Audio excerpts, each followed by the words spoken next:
Tonight is game night.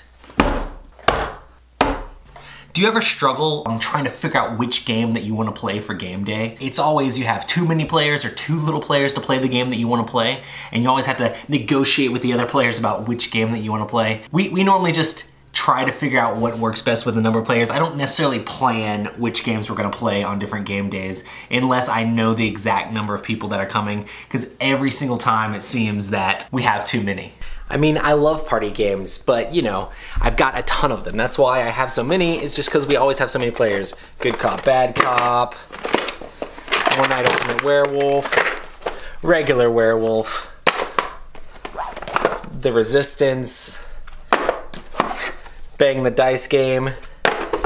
But my all-time favorite is definitely Deception Murder at Hong Kong. I love Deception Murder in Hong Kong. It's like Mysterium meets the Resistance. Social deduction, but with this thinky, like placing out the different things. The way it works is each player has a different role. There are investigators, and then there's the murderer and the forensic scientist. There's also, when you play with more players, you add in a couple of other roles that make the game even more interesting. But the forensic scientist is going to be trying to give the other players clues to who the murderer is and what the clue they left behind is and what the murder weapon is.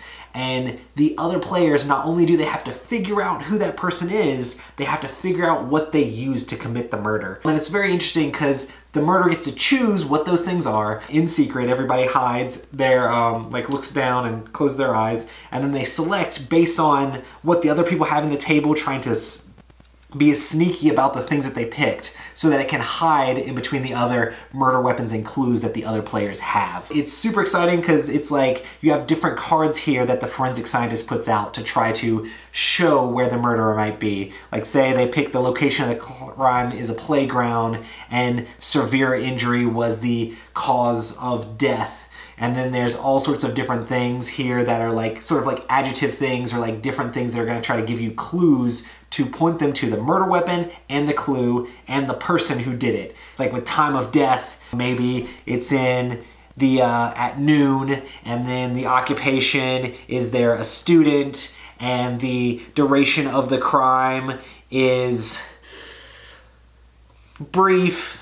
And then maybe the victim's build, we're just gonna say that they're short, just cuz. So as the forensic scientist, you're trying to put all those clues out to lead them to the person that was the murderer.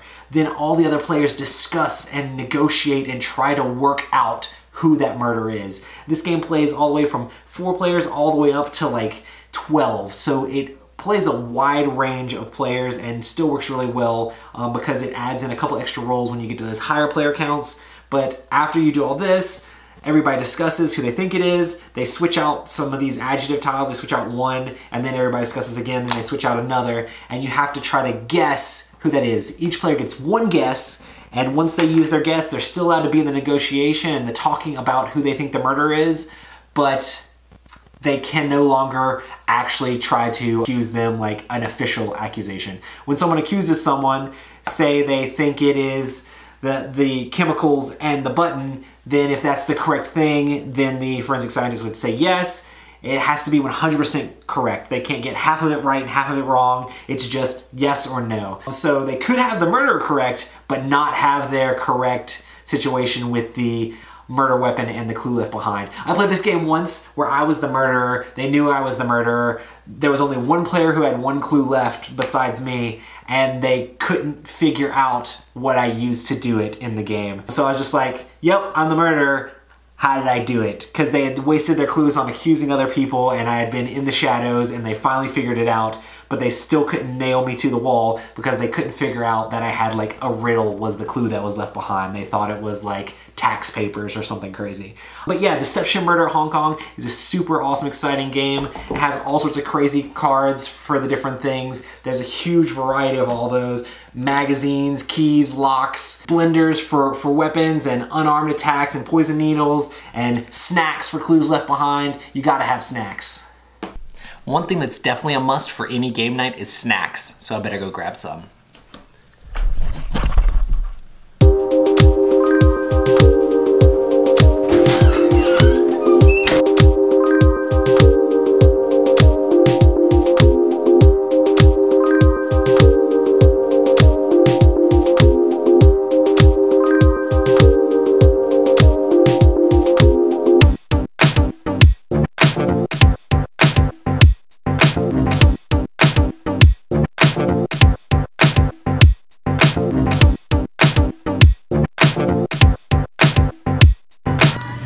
local food store here.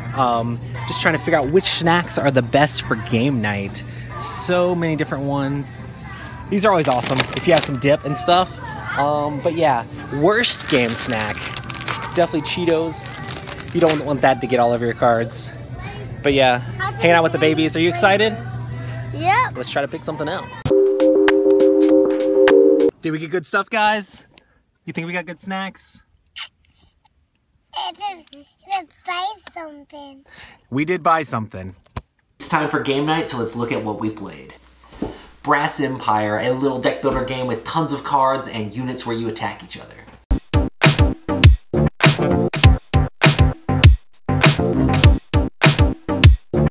Lord of the Rings Journey to Mordor, a dice-chucking filler pressure luck game. 12 Heroes, an area control game that's only in French and Japanese currently.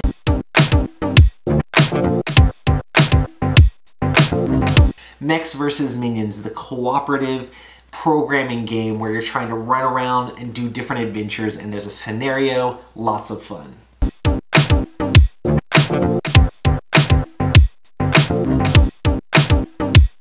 Strike, where you're gladiators in an arena and it's more than just dice in a bowl.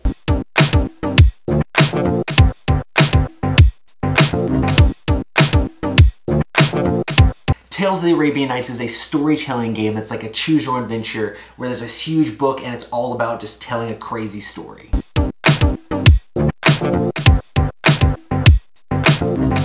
So that was my game night. I just want to encourage you guys to come together and play games. Playing with your game group and inviting people in and having a lot of fun playing games is one of the best things about the hobby. There's all sorts of amazing people out there that you can bring in and teach to play awesome games. So until next time, we'll see you then.